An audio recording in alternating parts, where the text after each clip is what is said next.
गुफा के बाहर सूरज उग चुका था। पहाड़ की चोटी पर सुनहरी रोशनी फैल रही थी। हवा में एक अजीब सी ताजगी थी, जैसे सदियों की नींद अब टूट चुकी हो। फतियून ने बाहर झांकते हुए कहा, कितनी शांति है आज, जैसे दुनिया बदल गई हो।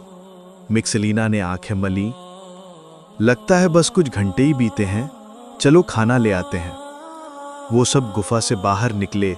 कितमिर भी उनके पीछे पीछे चला। हवा में एक नई खुशबू थी, पंछियों की आवाजें भी बदली हुई लग रही थीं। नीचे उतरते हुए उन्होंने देखा वो रास्ते अब पुराने नहीं थे। जहां पहले रेत और पत्थर थे, अब वहां हरे पेड़ और फसलें लहरा रही थी। फतियून हैरान था, ये कैसे मुमकिन है? हमारे शहर में तो ये सब कभी नहीं था। मिक्सलीना बोला, शायद अल्लाह ने हमारी दुआ सुन ली, अब यहाँ रहमत बरस रही है।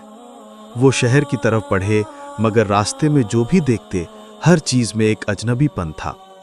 जब वो शहर पहुंचे तो दंग रह गए। वो वही जगह थी, मगर अब ना कोई तानाशाह था, न महल।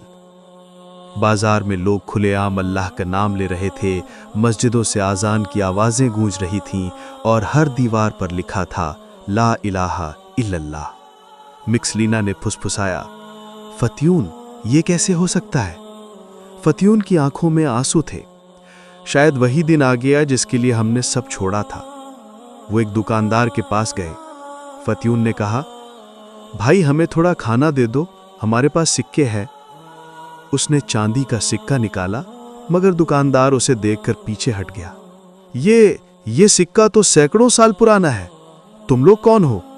भीड़ जमा हो गई। लोग कहने लगे, ये तो वही लोग हैं जिनका जिक्र किताबों में है। किसी ने पुकारा, ये असहाबे कहफ हैं। और कुछ ही देर में पूरा शहर उनके आगे झुक गया। उन्हें शहर के आलिम दीन के पास ले जाया गया। वो बुजुर्ग रो पड़े, सदियां गुजर गईं बेटा, तुम्हें अफसाना समझते थे, मगर आज तुम खुद सामने खड़े हो। फतियून ने सर झुकाकर कहा, हम तो बस अपने रब पर यकीन रखते थे, बाकी उसने किया जो उसकी मर्जी थी। लोगों ने गुफा तक उनका पीछा किया। वो सब वहीं पहुंचे जहां नूर की छाया थी। फतियून ने पीछे मुड़कर कहा, हमारा मिशन पूरा हुआ, अब हमें वहीं लौटना है जहां से बुलावा आया था। सब ने गुफा की तरफ देखा और धीरे धीरे वो सातों और कितमिर फिर अंदर चले गए।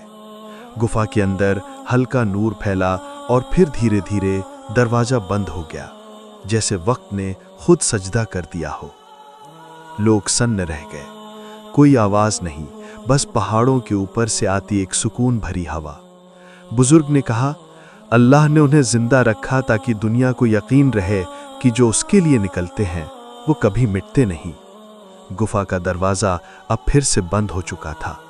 बाहर लोग खड़े थे, सन्न नम आंखों से उस जगह को देख रहे थे जहां अभी अभी अल्लाह के बंदों ने सदियों का फासला तय किया था। पहाड़ की चोटी से सुनहरी रोशनी उतर रही थी। गुफा के मुंह पर वही नूर था, जैसे फरिश्तों के पंखों से फैलती हुई रहमत। अंदर सातों नौजवान फिर सजदे में थे। फतियून की आवाज धीरे धीरे गूंज रही थी, या रहमान, तूने हमें जुल्म के शहर से निकालकर अपनी पनाह दी, अब हमें उसी नूर में लौटा ले जा जहां से तूने हमें भेजा था। मिक्सलीना ने आंखें बंद की और बोला, हमारा मकसद पूरा हुआ, अब हमारा नाम नहीं, बस तेरी तौहीद जिंदा रहे। गुफा के अंदर हवा थम गई, मगर दीवारों से एक हल्की चमक उठी, जैसे खुद पत्थर अल्लाह का जिक्र कर रहे हों। कितमिर दरवाजे के पास बैठा था। उसकी आंखों में सुकून था। वो अपने साथियों की तरफ देखता और धीरे से जमीन पर लेट गया। एक हल्की मुस्कान उसके होठों पर थी, जैसे वो भी अपने रब से मिलने को तैयार हो। धीरे धीरे सबकी सांसें थमने लगीं। कोई डर नहीं, कोई तकलीफ नहीं, बस एक नूर था जो पूरे गुफा में बढ़ता जा रहा था।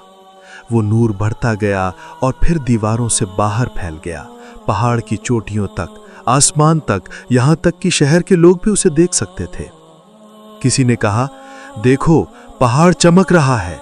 दूसरे ने रोते हुए कहा, ये गुफा नहीं, ये अल्लाह की निशानी है। उस दिन से लेकर आज तक लोग उस जगह को अहले कहफ की गुफा कहते हैं। कई सदियां बीत गईं, राज बदल गए, दुनिया बदल गई, मगर वो नूर आज भी वहां मौजूद है। जो भी सच्चे दिल से वहां जाता है उसे एक अजीब सुकून महसूस होता है, जैसे वक्त थम जाए, जैसे कोई कह रहा हो कि सच्चाई मिटती नहीं, बस सो जाती है थोड़ी देर के लिए। फतियून और उसके साथियों का नाम अब दास्तान बन चुका है, मगर उनका ईमान हर दौर के इंसान के दिल में जिंदा है। वो हमें ये याद दिलाते हैं कि जब दुनिया झूठे खुदाओं के आगे झुक जाए तो सच्चे बंदे को सर उठाना चाहिए। अल्लाह ताला कुरान में फरमाता है, क्या तुमने समझा कि असहाबे कहफ और रकीम हमारी निशानियों में से अजीब थे? जब वो नौजवान अपने रब पर ईमान लाए तो हमने उनके दिलों को मजबूत कर दिया। सूरह अल कहफ आयत नंबर 9 से 10। तो दोस्तों, ये थी कहानी असहाबे कहफ की, जहां 7 नौजवानों ने दुनिया छोड़ी मगर उनका ईमान आज भी जिंदा है। अगर आपको ये कहानी दिल और रूह दोनों को छू गई हो तो वीडियो को लाइक करें, कमेंट में सुभान अल्लाह लिखें और चैनल स्टोरी बाय अहमद को सब्सक्राइब करें ताकि अगली रूहानी कहानी आप तक सबसे पहले पहुंचे।